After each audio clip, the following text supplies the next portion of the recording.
Selamat pagi Bapak Ibu yang dikasihi oleh Tuhan. Tadi senang sekali Pak Hugo menyapa kita dan senang melihat muka-muka yang berbahagia begitu ya.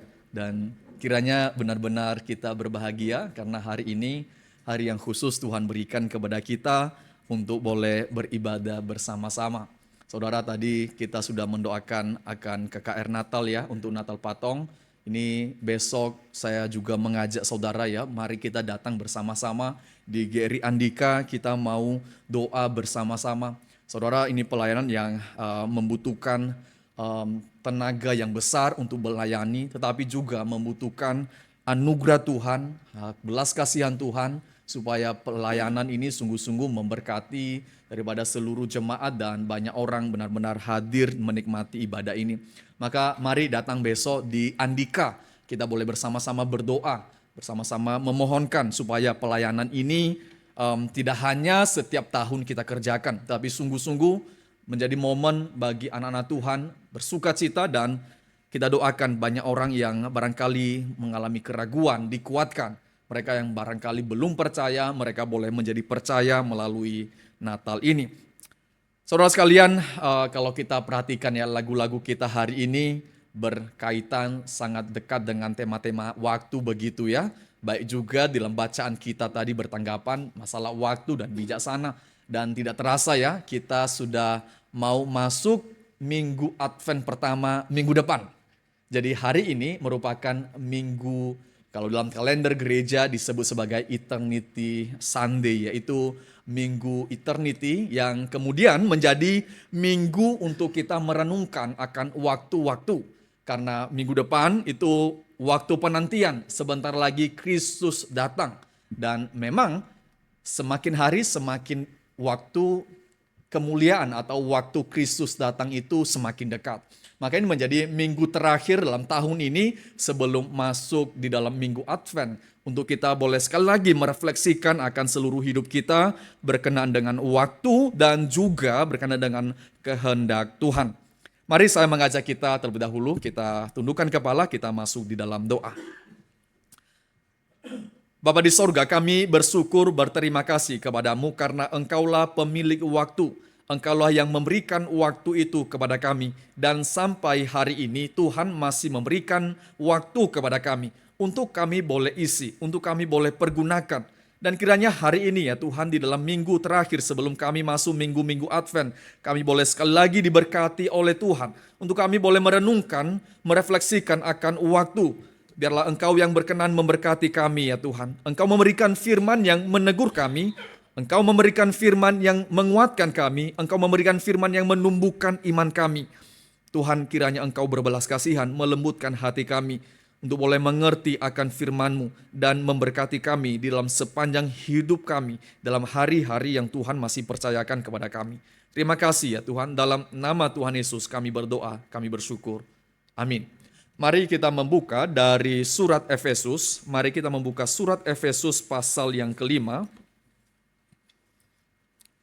Surat Efesus pasal yang kelima, saya akan membacakan kepada kita ayat ke-15 sampai ayat 18.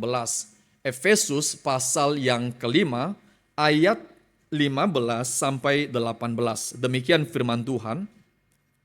Karena itu, perhatikanlah dengan saksama bagaimana kamu hidup. Janganlah seperti orang bebal, tetapi seperti orang arif. Dan pergunakanlah waktu yang ada, karena hari-hari ini adalah jahat.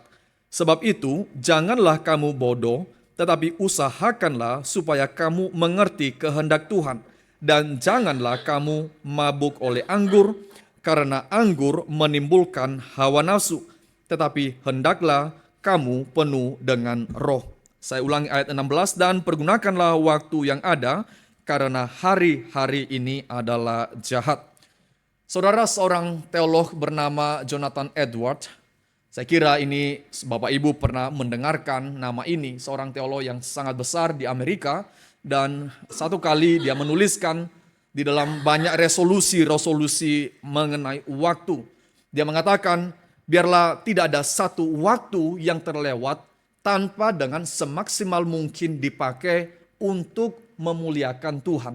Dan dalam satu kutipan yang dia tulis mengatakan, biarlah engkau ya Tuhan menempelkan kekekalan itu di mata saya. Biarlah engkau menempelkan kekekalan itu di mata saya. Karena sampai saya boleh melihat segala sesuatu di dalam kesementaraan ini adalah di dalam kacamata kekekalan, maka saya tidak mungkin melihat ada makna di dalam hari-hari yang saya lewati ini.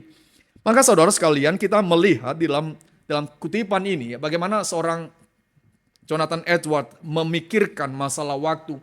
Biarlah waktu itu tidak lewat satu waktu tanpa mengisinya untuk kemuliaan Tuhan. Dan dia mengatakan, biarlah engkau menempelkan itu, kekekalan itu di mata saya. Tanpa melihat visi pada masa yang akan datang, kekekalan itu pada masa yang akan datang, maka segala sesuatu yang dikerjakan pada saat ini menjadi sesuatu yang sangat sia-sia. Menjadi sesuatu yang tidak bermakna. Kita hidup, kita bangun, kita bekerja, dan semuanya hanya bersifat sehari-hari. Tanpa melihat ada makna kekekalan di dalamnya. Maka kita akan menjadi orang-orang yang barangkali di dalam pergumulan yang begitu banyak, menjadi orang-orang yang berputus asa. Kita tak jarang mendengarkan berita ada orang-orang yang kemudian bunuh diri karena putus asa menghadapi waktu, menghadapi pergumulan di dalam waktu-waktu yang Tuhan percayakan. Toh setelah ini juga selesai. Untuk apa semua melewati kesementaraan ini? Maka saudara yang dikasihi oleh Tuhan, hari ini kita mencoba merenungkan masalah waktu ini. Ketika Paulus berbicara kepada jemaat Efesus, mereka ini orang-orang yang sebelumnya bukan orang percaya. Tetapi di Efesus mereka mendengarkan firman Tuhan. Mereka menjadi percaya. Dan Paulus mengatakan mulai dari ayat pertama pasal 5 sampai ke 14, berkenaan bagaimana ketika mereka ada di tengah-tengah dunia. Dan mereka tinggal di dalam dunia yang gelap. Di tengah-tengah dunia yang gelap ini, mereka harus menjadi anak-anak terang. Mereka hidup sebagaimana panggilan yang Tuhan sudah berikan kepada mereka. Maka Paulus mengatakan dalam ayat ke-18, karena itu perhatikan dengan seksama. Karena engkau tinggal dalam dunia yang gelap ini terus menarik engkau untuk hidup dengan tidak memiliki arah dan tidak memiliki tujuan, tetapi engkau sebagai anak-anak terang yang kemudian berjalan di tengah-tengah dunia ini dengan makna yang diberikan oleh Tuhan. Karena di dalam ayat-ayat ini kita melihat nantinya Paulus mengatakan, karena itu pergunakanlah waktu karena hari-hari itu adalah jahat. Saya memulai dari ayat 15, bahwa sekarang kita ayat 17 nanti baru kembali ke 15 dan ke 18. Kita mungkin bertanya seperti ini. Kalau Paulus mengatakan hidup di tengah-tengah dunia yang gelap, dan kita harus hidup di dalam seperti anak-anak terang, maka kita perlu dengan seksama hidup dalam kesementaraan waktu ini. Karena kenapa? Karena waktu itu jahat. Saudara, jahat di dalam hal ini bukan dalam pengertian bahwa waktu atau hari-hari itu menyakiti Paulus. Oh bukan ya, tetapi ada orang mengatakan mungkin ya hari itu banyak penganiayaan, banyak cobaan yang dihadapi oleh orang-orang percaya, orang-orang yang tidak senang kepada gereja, kepada orang-orang Kristen. Maka hari-hari itu begitu jahat. Tetapi saudara, bukan hanya bicara masalah musuh di luar sana, tetapi ketika Paulus mengatakan dalam hal ini, mengapa perlu dengan seksama? Karena hari-hari itu jahat. Karena Paulus membedakan ada dua masa. Masa yang sekarang dan masa yang akan datang. Realita sekarang ini adalah realita yang dikuasai oleh kegelapan. Realita yang dikuasai oleh dosa. Realita yang dikuasai oleh kuasa kegelapan. Tetapi Yesus Kristus telah membawa realita yang baru itu. Maka saudara sekalian, ketika Paulus mengatakan di sini hari-hari yang jahat, maka hari-hari yang jahat ini adalah hari-hari di mana iblis atau kuasa dosa masih bekerja, masih terus bekerja untuk menarik orang percaya untuk jauh dari Tuhan dan tidak mengerjakan apa yang diinginkan Tuhan dikerjakan di dalam hidupnya. Hari-hari itu jahat. Jikalau tidak memperhatikan dengan serius, dengan seksama, maka hari-hari itu diambil atau dicuri oleh si jahat dan tidak memiliki makna di dalam hidup. Tak kala kita melewati hari-hari begitu saja tanpa makna. Karena seolah-olah hari-hari itu berjalan begitu saja. Tapi di dalam teologi Paulus kita bisa melihat bahwa si jahat mengambil dan mencuri waktu yang disediakan Tuhan itu kepada kita. Hari-hari itu jahat. Maka perenungan masalah waktu, saudara sekalian, kita juga bisa melihat baik dalam tulisan Paulus di dalam Galatia pasal 1 misalkan ayat 4. Dia berbicara di sana bagaimana hari-hari ini hari-hari yang jahat. Hari-hari yang dikuasai oleh dosa. Maka kita perlu bekerja melayani Tuhan. Tetapi di sisi lain juga berbicara masalah waktu. Musa, seorang yang dipakai Tuhan membawa Israel dari Mesir ke tempat perjanjian, tanah perjanjian. Maka dalam seluruh perjalanannya kita bisa merenungkan bagaimana Musa itu melihat orang Israel dari muda mengikuti Musa padang gurun berjalan bertahun-tahun, mereka satu demi satu mati. Maka Musa mengatakan dalam Mazmur 90 ayat ini ya 12 itu Musa mengatakan, Tuhan ajarlah kami menghitung hari-hari kami. Ajarlah kami menghitung hari-hari kami. Musa mengatakan, saya melihat generasi ini ada yang 70, ada yang 80, tetapi begitu cepat berlalu. Saudara yang dikasih Tuhan, bagi kita yang masih muda ya, seolah-olah waktu itu begitu banyak. Baru tadi kemarin pagi ya, itu kemarin dalam masterclass Pak Stephen Tong mengatakan, di dalam nanti sidang sinode itu harus ada tim memikirkan apa yang dibicarakan. Beliau mengatakannya, saya tidak punya banyak waktu lagi untuk membicarakan banyak hal. Harus hal-hal yang sangat penting yang dibicarakan. Beliau mengatakan, saya tidak punya banyak waktu lagi.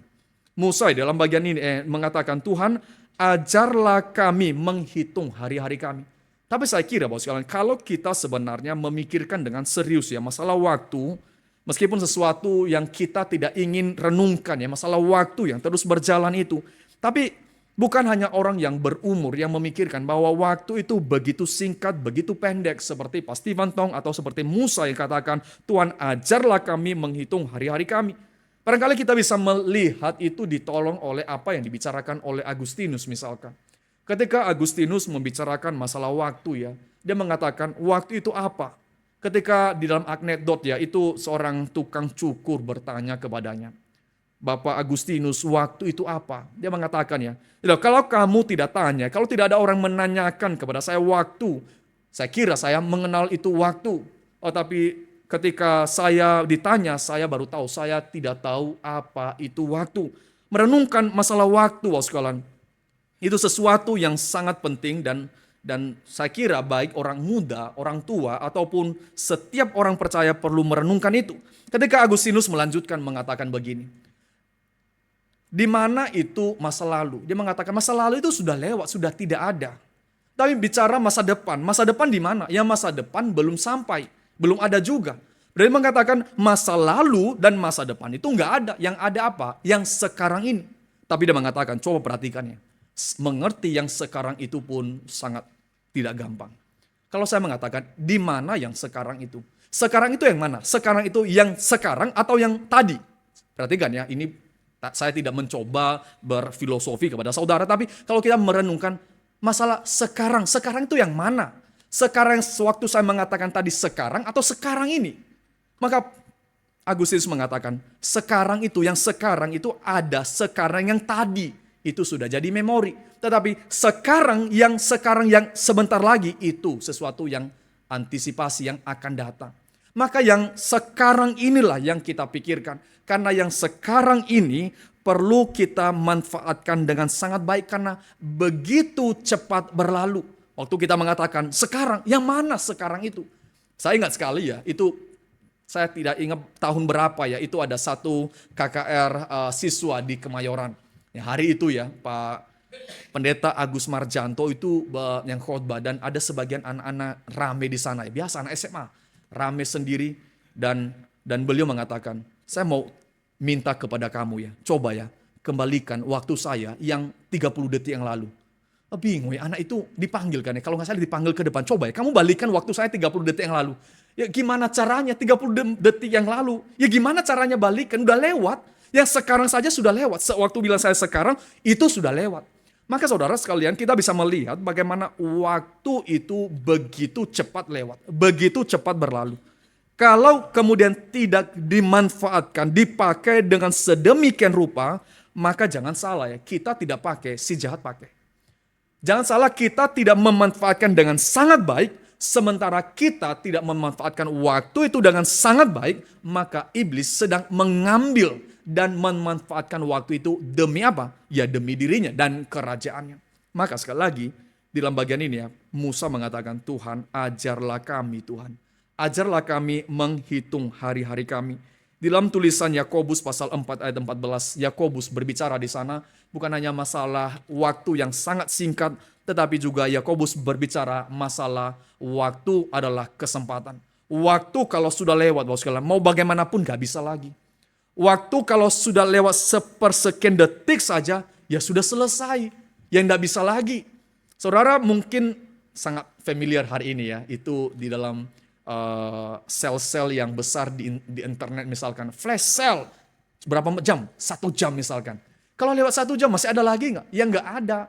Flash sale itu sudah di dalam waktu yang singkat itu, sudah selesai ya sudah selesai.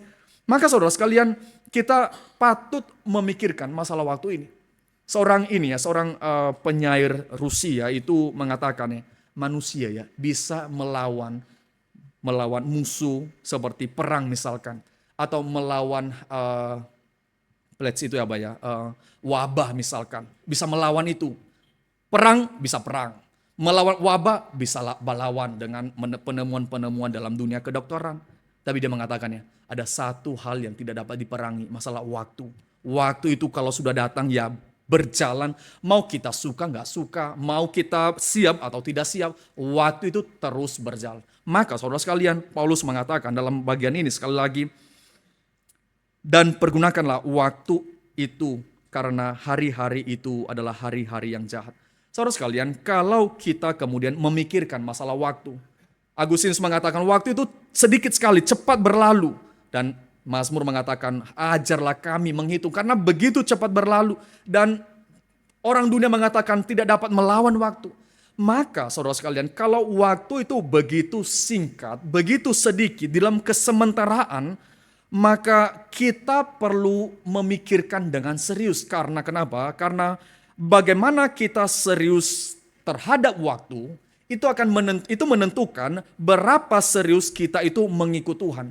Karena waktu itu diberikan kepada kita oleh Tuhan, dan waktu itu dalam sementara sekali diberikan untuk kita benar-benar di dalam mengerjakan yang namanya kehendak Tuhan.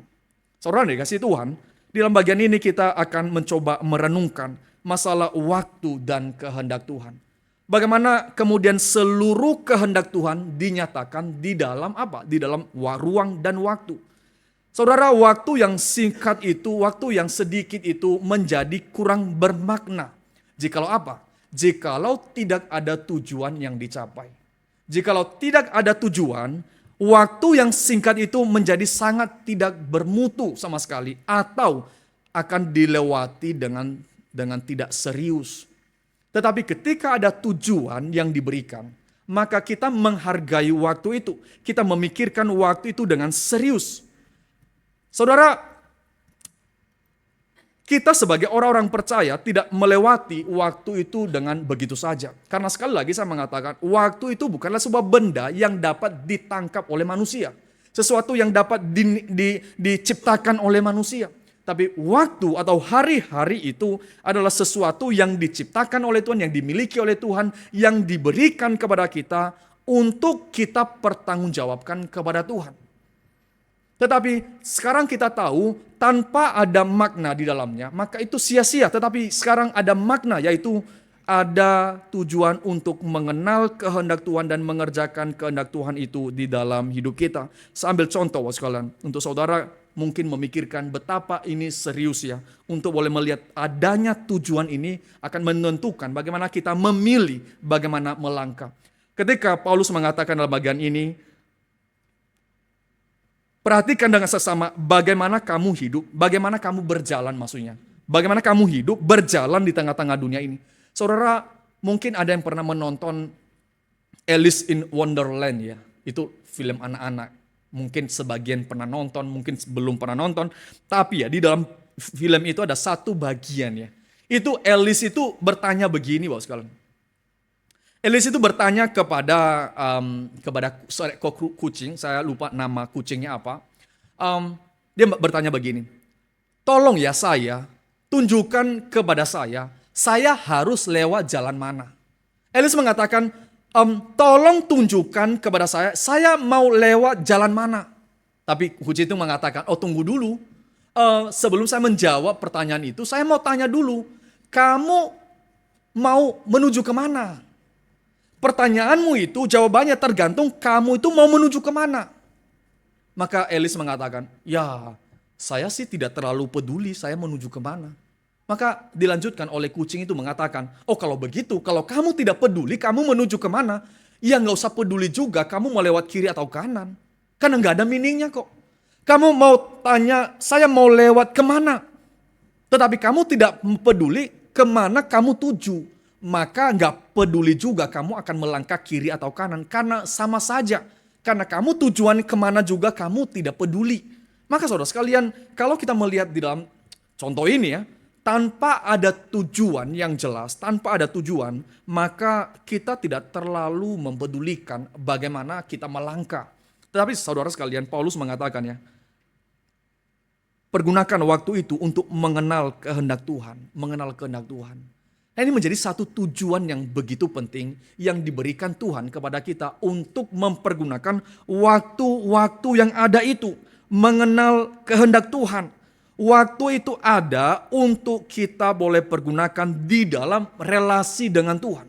Saudara dikasih Tuhan, waktu yang ada itu tidak memiliki makna kalau kita melepaskan dari Tuhan yang pemilik daripada waktu itu. Tanpa relasi dengan Tuhan, waktu itu menjadi tidak bermakna sama sekali. Kita akan menjadi orang-orang yang melewati hari demi hari, hari demi hari, sampai Tuhan menjemput kita. Tapi ketika kita mempergunakan waktu itu di dalam relasi dengan Tuhan, menjadi bermakna, bernilai kekekalan. Sama seperti yang dikatakan oleh Jonathan Edward tadi. Tuhan, tempelkanlah stempel itu kekekalan di dalam mata saya. Supaya saya melihat hidup ini menjadi bermakna. Supaya saya melihat hidup ini ada maknanya. Saudara dikasih Tuhan, Paulus mengatakan, perhatikan dengan seksama karena hari-hari ini jahat. Karena hari-hari ini jahat, ada penuh kesempatan di dalamnya, kalau tidak si jahat mengambil. Pergunakan untuk apa? Mencari kehendak Tuhan. Maka saudara sekalian, di dalam waktu-waktu yang Tuhan percayakan, inilah menjadi satu tujuan yang begitu penting bagi orang-orang percaya. Mengenal kehendak Tuhan. Sampai kapan kita mengenal kehendak Tuhan, Bapak sekalian?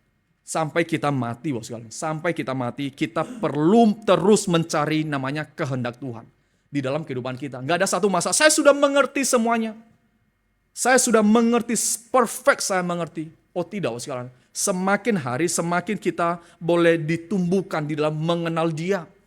Saudara yang sudah berkeluarga bertahun-tahun ya, berpuluh tahun barangkali, apakah saudara berani mengatakan sudah 100% saya sudah kenal pasangan saya?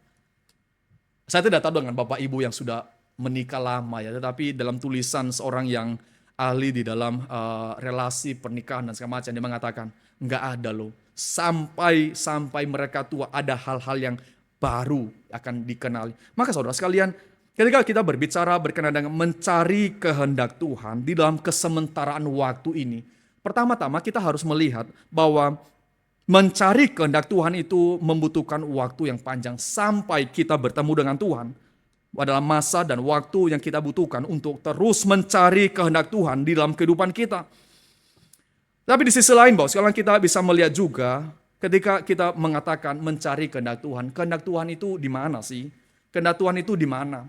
Kehendak Tuhan itu bukan kehendak yang ditutupi kepada kita. Kehendak Tuhan itu bukan sesuatu yang kemudian rahasia kepada kita.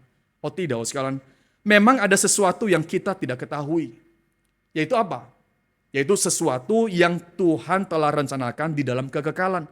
Gak ada satupun orang yang tahu ini apa, kapan, dan segala macam. Gak ada orang yang tahu. Tetapi ada kehendak Tuhan yang dinyatakan kepada kita. Kehendak Tuhan yang dinyatakan itu yaitu di dalam firman-Nya. Kehendak Tuhan yang dinyatakan kepada kita di dalam firman-Nya. Tuhan telah memberikan kehendaknya di dalam tulisan-tulisan yang diberikan kepada kita. Maka saudara sekalian perhatikan baik-baik.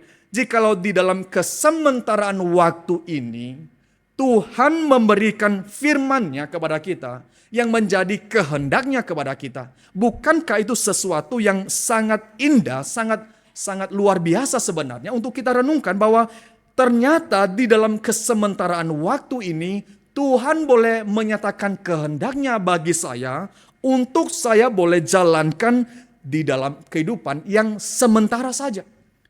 Di dalam seluruh waktu yang ada, saya itu sementara dalam satu momen, dalam satu titik.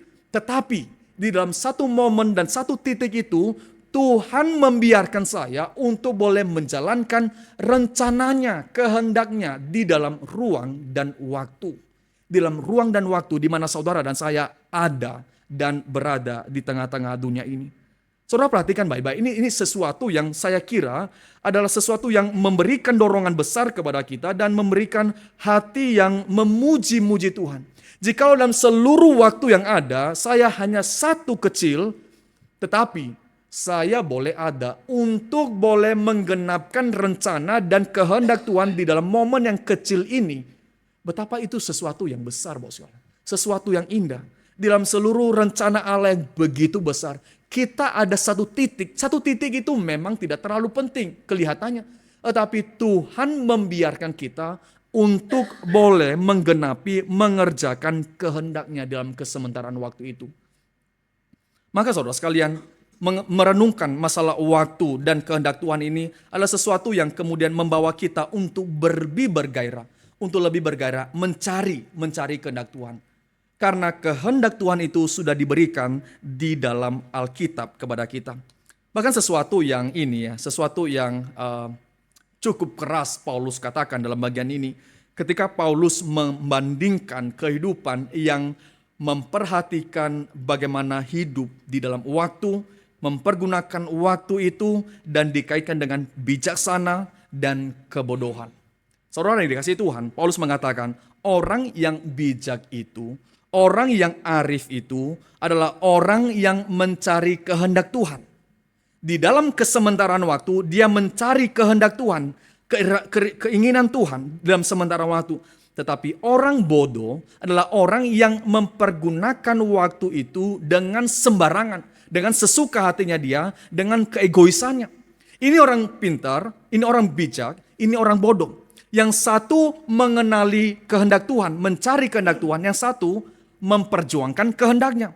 Tetapi di sini dikatakan ketika mencari kehendak Tuhan terdapat di mana? Di dalam tulisan-tulisan yang telah diberikan kepada kita. Maka Bapak sekalian, jikalau kemudian menjadi orang-orang percaya, kemudian menjadi orang mengatakan aku percaya kepada Tuhan, tetapi tidak memberikan waktu yang Tuhan berikan ini untuk mencari kehendaknya di dalam firman, kita bisa mengatakan itulah orang-orang yang bodoh. Paulus mengatakan itulah orang-orang bodoh. Karena mereka diberikan waktu oleh Tuhan. Di dalam kesementaraan waktu ini Tuhan menyatakan kehendaknya, tetapi mereka tidak mencarinya di dalam firman-Nya. Tetapi di dalam bagian orang bodoh, dia memang tidak peduli masalah firman, dia tidak peduli masalah rohani, dia tidak peduli masalah apa yang dibicarakan oleh firman Tuhan. Dia hanya peduli apa yang dia inginkan. Yang satu itu kelihatan jelas, kelihatan sangat jelas. Tapi yang satu yang mengatakan, saya menjadi orang percaya tapi tidak mencari kehendak Tuhan, tidak mencari dalam firman Tuhan. Sebenarnya itu kita bisa mengatakan ya, itu ateis praktis ya. Ateis praktis. Saudara, sekali lagi Paulus mengingatkan kita keseriusan bagaimana mencari kehendak Tuhan di dalam kesementaraan waktu ini. Pertama ya, itu seharusnya ketika kita melihat ke dalam kesementaraan waktu itu memberikan dorongan begitu besar kepada kita. Dorongan begitu besar untuk kita mencari. Dan hari ini kita tidak mencari dengan berteka-teki ya. Oh, saya perlu mencarinya dengan melakukan ini dan itu. Oh enggak. Kita diberikan firman, Bapak sekalian. Tapi jangan bertanya begini, loh firman kan tidak menjelaskan kepada saya, apa yang saya lakukan, apakah saya lewat mengambil pekerjaan A, mengambil pekerjaan B, menikah dengan A atau menikah dengan B. Oh, tidak diberikan kepada saya. Tetapi saudara, kehendak Tuhan itu dinyatakan di dalam firman Tuhan. Dan kita dituntut untuk boleh mentaatinya. Kita boleh dituntut untuk boleh mentaatinya. Di dalam relasi dengan dia memang tidak terlalu detail diberikan kepada kita apa yang harus langkah-langkahnya. Tetapi Tuhan memberikan firman menjadi pedoman garis besar kepada kita untuk taat kepadanya.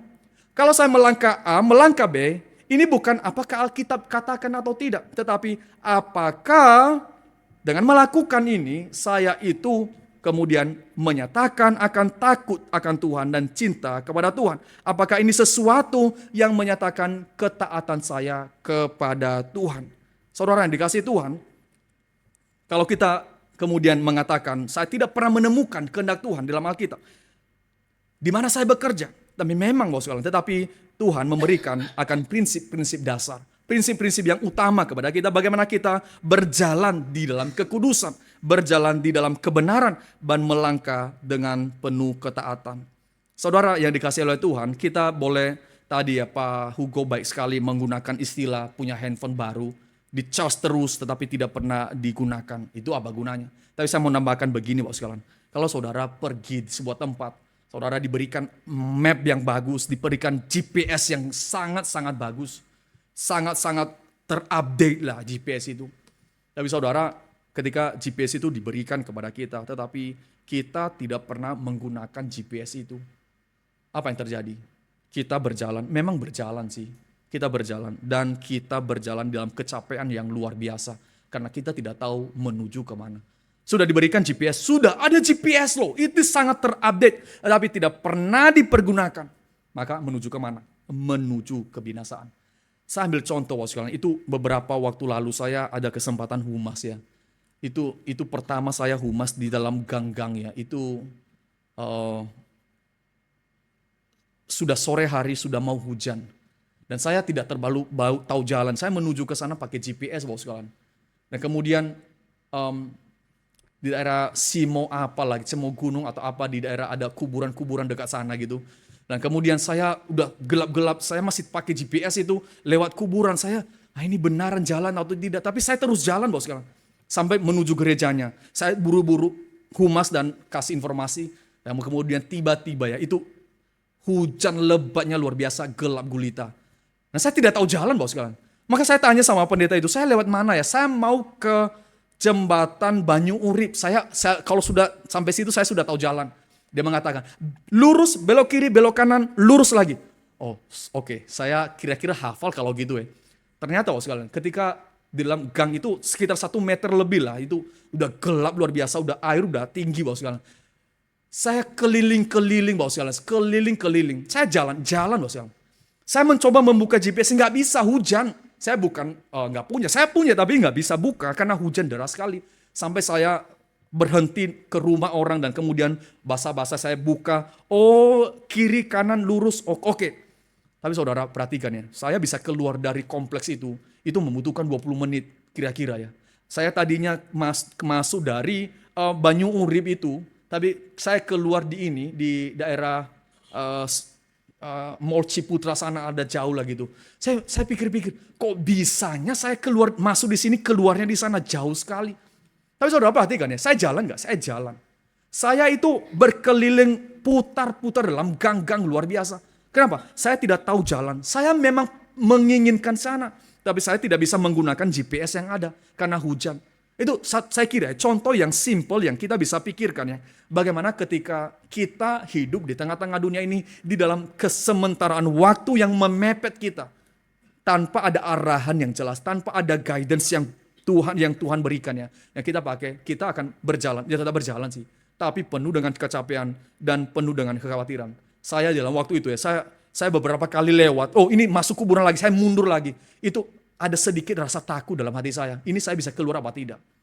Saudara, itu perjalanan kita sebagai orang-orang percaya ya. Saya mengatakan orang sebagai manusia di tengah-tengah dunia ini tanpa firman yang diberikan kepada kita. Kita berjalan. kita berjalan. Tapi kita penuh dengan apa? Ketakutan barangkali, ketidakjelasan, kekhawatiran, dihimpit sana sini. Kenapa? Tidak mempergunakan GPS yang Tuhan berikan. Saya tidak mengatakan ini GPS maksudnya, tapi inilah prinsip kehendak Tuhan yang Tuhan sudah berikan kepada kita. Bagaimana hidup di tengah-tengah dunia yang sementara ini, maka adalah sesuatu yang bodoh kalau kita kemudian tidak di dalam relasi, di dalam mencari kehendaknya. Saudara yang dikasihi Tuhan, Paulus mengatakan, pergunakanlah waktu itu, karena hari-hari itu, pergunakan hari-hari itu karena hari-hari itu begitu jahat. Tapi usahakan untuk mencari kehendak Tuhan. Saudara yang dikasihi Tuhan, saya kembali ke dalam ayat 15. Karena itu perhatikan dengan seksama. Maksudnya apa dengan seksama dalam hal ini? Berarti jikalau kita sudah tahu waktu itu sempit, waktu itu begitu singkat, waktu itu kalau tidak dimanfaatkan akan direbut oleh si jahat, maka Paulus mengatakan, perhatikan dengan sangat-sangat seksama. Perlu intention yang sesungguh. Perlu waktu yang serius memikirkan. Sama seperti ini, Bapak sekalian. Mungkin Bapak Ibu bisa tertolong untuk boleh memikirkannya. Bagaimana maksudnya waktu mengatakan perhatikan dengan seksama bagaimana kamu melangkah. Ketika seorang tentara ya di medan perang. Dia itu berjalan di jalan di tanah musuh, di negara musuh. Dan kemudian dipenuhi oleh banyak ini ya, bom-bom tanah gitu ya, yang dia ditanam di situ. Saudara, kita bisa melihat kan ya, kalau seorang tentara dengan gegabah, oh enggaklah, ini jalan saya sudah tahu. Padahal dia nggak tahu jalan itu. Padahal itu tempat yang baru. Tetapi dengan gegabah berjalan ya.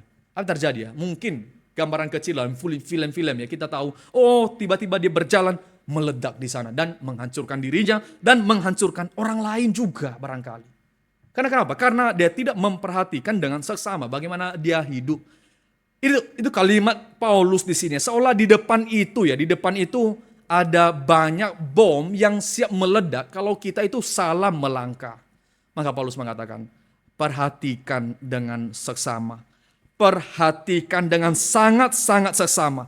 Karena apa yang kamu melangkah apa sekarang itu ada pengaruh yang besar. Melangkah apa sekarang pengaruhnya besar pada masa yang akan datang. Maka Paulus mengatakan, perhatikan dengan sangat seksama. Dan bagaimana cara memperhatikan dengan seksama itu? Tadi sudah saya katakan di dalam ayat yang ke-17. Mencari kehendak Tuhan. Mencari kehendak Tuhan di dalam firman. Bagaimana melangkah itu adalah berdasarkan kehendak Tuhan yang dinyatakan kepada kita. Tetapi yang kedua sekalian, ketika Paulus mengatakan dalam ayat ini, perhatikan dengan seksama bagaimana kamu hidup, jangan seperti orang bebal. Maka Paulus mengatakan, untuk orang-orang percaya memiliki satu bijaksana di dalam hidup. Kebijaksanaan. Yaitu apa? Bagaimana mengimplementasikan seluruh firman kebenaran yang didapati itu, yang dipelajari itu, untuk masuk di dalam hidup. Mengenal itu satu hal, tetapi mengimplementasikan itu dalam hidup itu sesuatu yang berbeda. Saudara, di dalam bagian ini, Paulus seolah mengatakan, engkau bukan hanya mencari saja, tetapi di dalam penuh bijaksana mengerjakan itu di dalam hidup yang sementara ini. Saudara, memiliki satu kehidupan yang bijaksana itu bukanlah datang begitu saja. Tidak datang begitu saja, Bapak sekalian. Saudara memperhatikan ada seorang penulis mengatakan, seorang pengkhotbah ya, membutuhkan 10.000 jam untuk boleh dia bisa baik di dalam berkhotbah ya. Itu orang berkhotbah butuh 10.000 jam. Itu enggak datang tiba-tiba. Dia setelah masuk sekolah teologi itu sudah hebat sekali berkhotbah. Enggak. Seorang pengkhotbah mengatakan seorang penulis mengatakan membutuhkan 10.000 waktu, 10.000 jam untuk dia boleh terbentuk dalam hidupnya. Maka saudara sekalian, ketika dikatakan ya, bagaimana mengimplementasikan kebenaran, yaitu sebuah bijaksana dalam hidup, itu enggak datang dengan sendirinya. Oh, saya sudah tahu, maka bijaksana dalam hidup itu begitu saja terjadi. Oh, tidak bisa, saudara. Itu enggak terjadi begitu saja. Tapi membutuhkan apa? Membutuhkan waktu merenungkan. Membutuhkan apa? Membutuhkan waktu untuk memikirkan dengan serius. membutuhkan waktu untuk tenang di dalam relasi dengan firman, relasi dengan Tuhan, dan membutuhkan sesama orang percaya, membutuhkan pertolongan dari luar. Maka ketika Paulus mengatakan di sini, memperhatikan dengan sesama bagaimana engkau hidup, berarti juga membicarakan bagaimana hidup dengan bijaksana dengan seluruh kebenaran yang engkau miliki ini.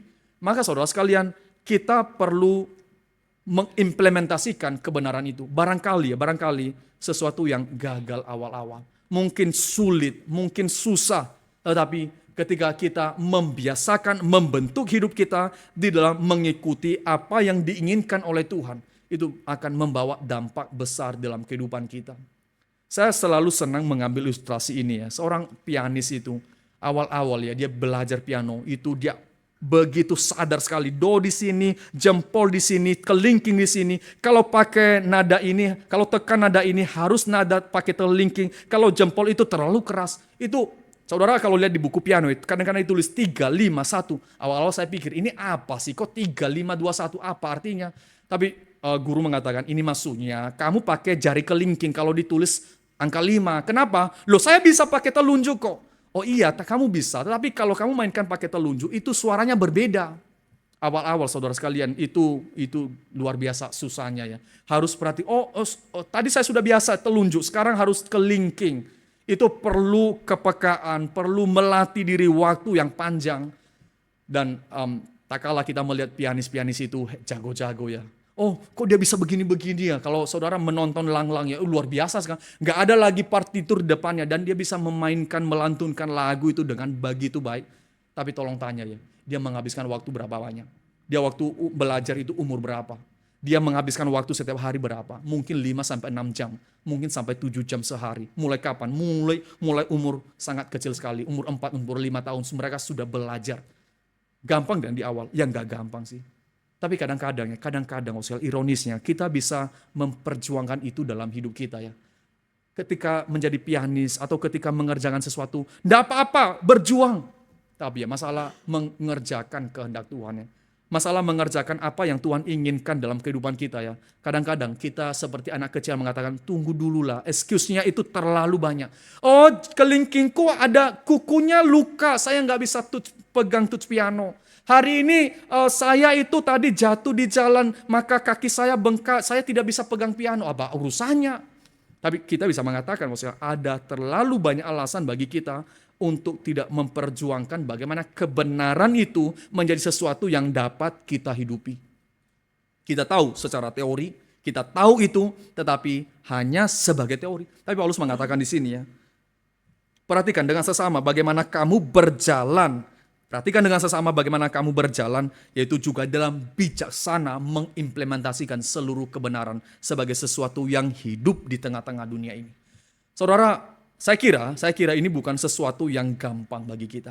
Tapi kalau kita memperhatikan pemain piano itu, dia dalam waktu yang panjang, dalam kebiasaan yang panjang, di dalam pergumulan yang panjang, menjadi sesuatu yang biasa dan ringan dia lakukan.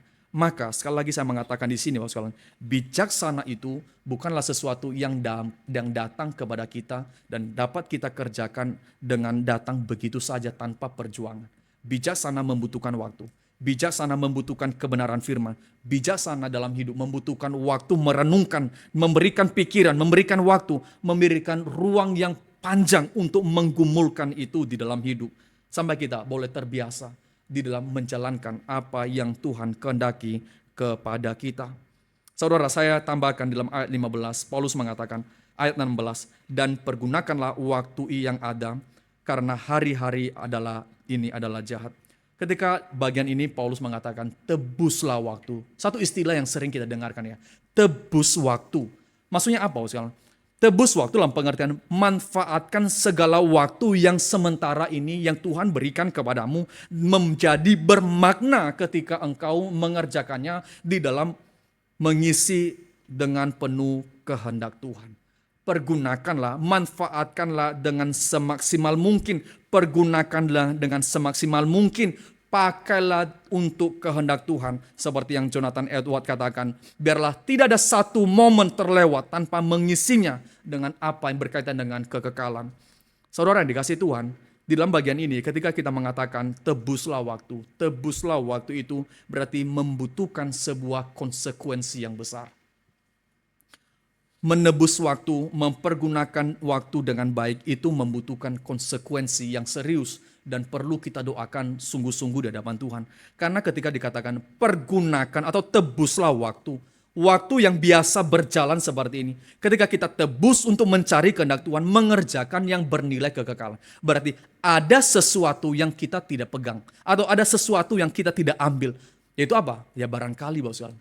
Barangkali kesenangan kita. Ketika kita misalkan mengatakan, sambil contoh lah. Yaitu kita hari ini datang beribadah. Ketika kita hari ini mengatakan, saya mau datang beribadah hari ini. Berarti ada sesuatu yang saudara tidak ambil. Yaitu apa? Misalkan ya, saudara hari ini ada acara apa? Acara jalan pagi umur 70 ke atas.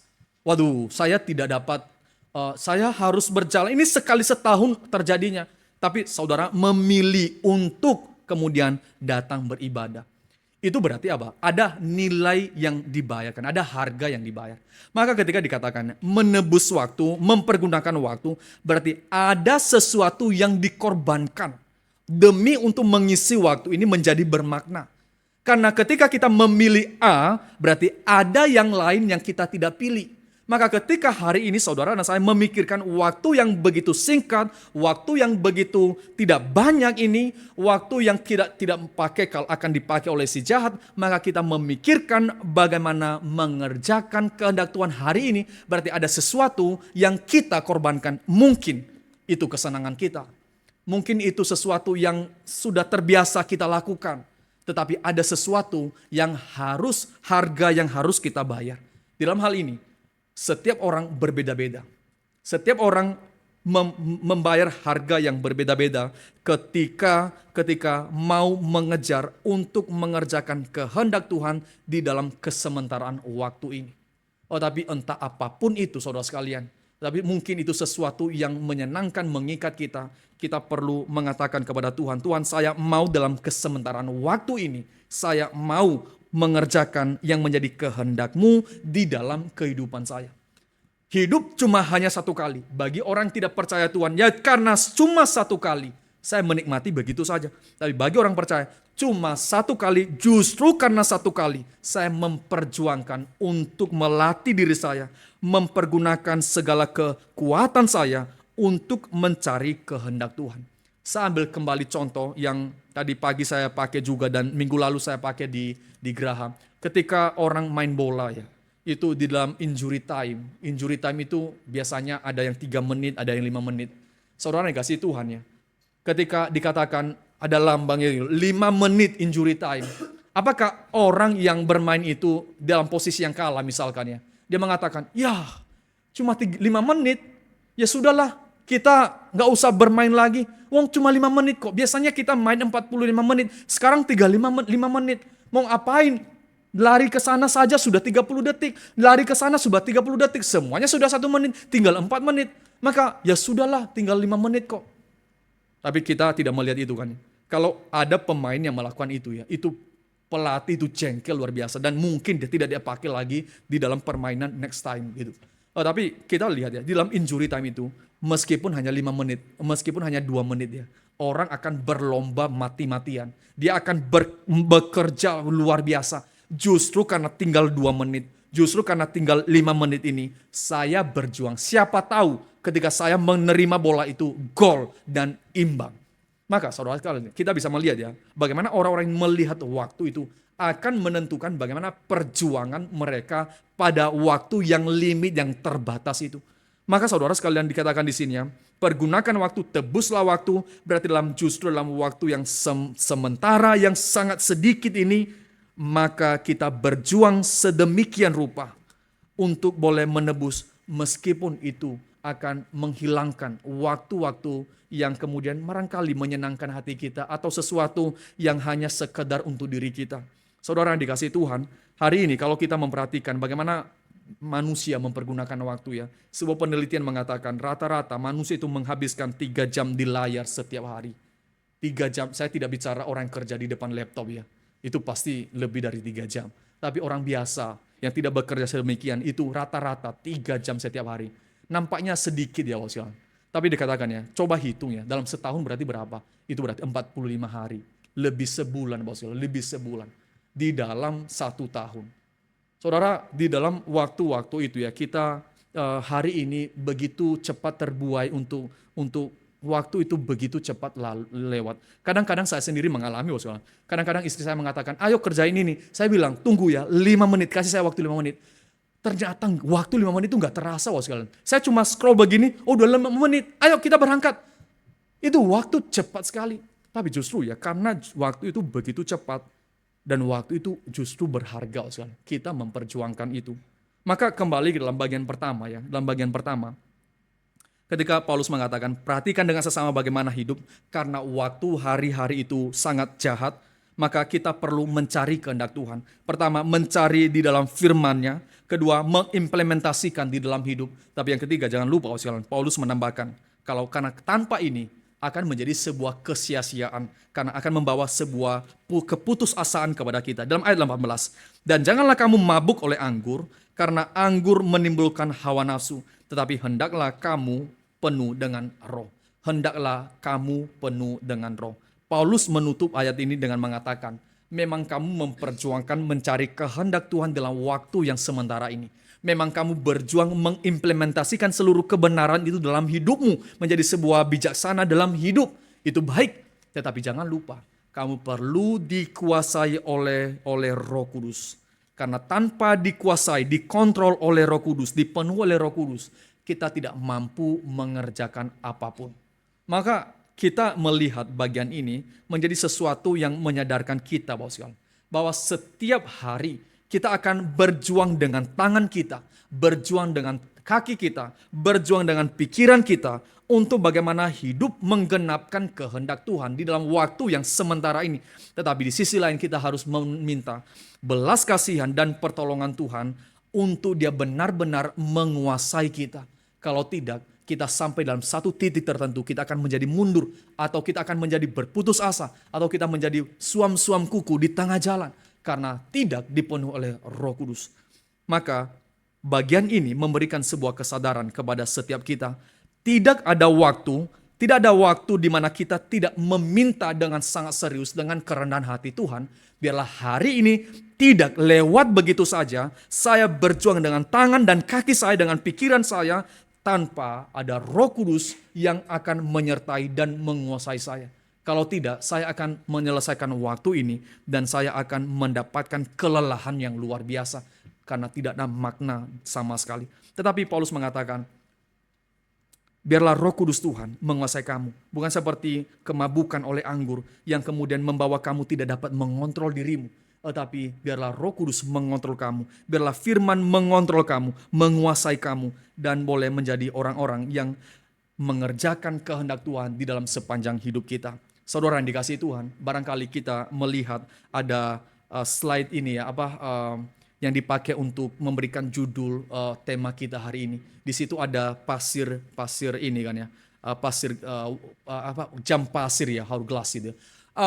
Dan saudara perhatikan di situ ya, saya pernah membeli, saya penasaran sekali, kayak mana sih itu?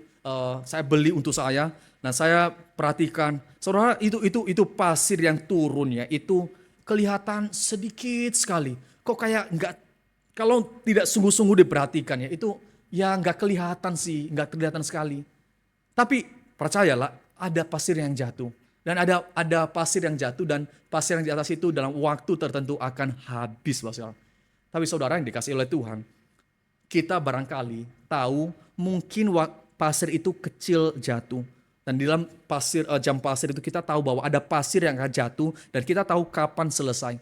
Tapi masalahnya bagi hidup kita dalam kesementaraan waktu ini, bagaikan pasir yang di atas itu ya, Tuhan tutup. Kita tidak tahu itu di mana, sudah berapa, sudah setengah kah, atau tinggal 3/4 atau tinggal 1/4. Kita tidak tahu itu di dalam genggaman Tuhan. Tapi kita tahu pasir itu jatuh satu demi satu, meskipun tipis. Justru karena kita tahu waktu itu, dan realita waktu itu terus jatuh, maka kita mengatakan, Tuhan, jangan sampai di dalam kesementaraan waktu ini saya melewati begitu saja tanpa hidup bijaksana, tanpa mencari kehendak-Mu, dan saya akan menjadi orang-orang yang ya hidup begitu saja dan tidak ada makna, tentu saja akan dibawa kepada tidak ada sukacita di dalam melewati hari-hari itu. Tapi ketika kita mengetahui bahwa ada tujuan yang Tuhan berikan, yaitu mencari kehendak-Nya, dan ada sukacita bagi kita, justru dalam kesementaraan waktu Tuhan berikan kehendak-Nya untuk saya boleh kerjakan di dalam kesementaraan waktu, di dalam waktu yang sedikit yang saya miliki, maka saya perjuangkan. Dan saya bersyukur kepada Tuhan, saya memperjuangkan itu bukan dengan kekuatan saya sendiri, tetapi karena Roh Kudus Tuhan yang menguasai saudara dan saya. Kiranya Tuhan berkenan memimpin kita di dalam waktu yang akhir tahun ini, saudara. Minggu depan kita masuk Advent pertama. Itu berarti sudah sedikit lagi habis tahun ini. Maka biarlah hidup dan waktu-waktu yang Tuhan percayakan menjadi bermakna ketika kita mengisi dengan sungguh-sungguh di dalam sesuatu yang bernilai kekekalan. Mari kita selama ini boleh menebus waktu. Mungkin kita yang kurang melayani, mari kita mempergunakan waktu, menebus waktu, mengambil sedemikian rupa waktu yang masih tersisa. Mungkin kita tidak terlalu memperhatikan keluarga atau apapun, saudara boleh mengimplementasikan dalam hidup kita. Tetapi biarlah kita boleh hidup bijaksana dan di dalam pimpinan Roh Kudus. Mari kita tundukkan kepala, kita masuk dalam doa. Bapa di sorga, ampunilah kami jikalau kami telah menghabiskan waktu yang telah Tuhan berikan kepada kami dengan tidak mengisinya dengan sesuatu yang bernilai kekekalan. Kadang-kadang kami hanya melepaskan waktu itu dengan begitu saja. Dan kami lupa ya Tuhan bahwa ketika kami melepaskan waktu begitu saja, melewati waktu itu begitu saja, si iblis telah mencurinya. Si iblis telah mencurinya dan memakai untuk boleh menjadi investasi bagi kerajaannya. Tuhan ampuni kami jikalau kami tidak menghargai hari-hari yang Tuhan percayakan kepada kami. Sekali lagi kami memohonkan ampunan daripada Engkau ya Tuhan. Berbelas kasihanlah kepada kami. Hari ini sekali lagi kami boleh diingatkan bahwa kami hidup di dalam kesementaraan waktu. Dalam waktu yang tidak terlalu panjang. Dan kami tidak tahu sampai kapan waktu itu diberikan kepada kami. Dan kiranya Engkau yang boleh menolong kami ya Tuhan. Boleh hidup dengan penuh bijaksana daripada Engkau. Hidup dengan penuh takut akan Tuhan. Kami boleh senantiasa mencari kehendak-Mu ya Tuhan. Kami boleh hidup bagi Tuhan. Biarlah Tuhan menolong kami, memampukan kami. Dan kami bersyukur ya Tuhan karena ada Roh Kudus Tuhan yang Tuhan berikan kepada kami. Yang senantiasa boleh menuntun kami, boleh menguasai kami. Tuhan biarlah Roh Kudus-Mu yang senantiasa bekerja di dalam hati kami. Senantiasa menguasai kami ya Tuhan. Jangan biarkan tangan kami yang menguasai diri kami. Karena akan membawa kami ke dalam keadaan yang kurang tepat. Tetapi jikalau Roh Kudus-Mu yang boleh memimpin kami, menguasai kami boleh mempergunakan waktu-waktu itu sedemikian rupa, membawa sebuah kemuliaan bagi nama Tuhan. Meskipun itu sesuatu yang sulit bagi kami ya Tuhan, tapi kami sadar bahwa ketika kami mengerjakan itu, dalam kami mengikuti kehendak-Mu, meskipun itu sesuatu yang berat bagi kami, tapi kami tahu itu kehendak-Mu. Berikan sukacita kepada kami ya Tuhan, sehingga kami boleh bekerja sedemikian rupa bagi Engkau. Dengarlah doa kami ya Tuhan. Di dalam nama Tuhan Yesus kami berdoa dan kami bersyukur. Amin.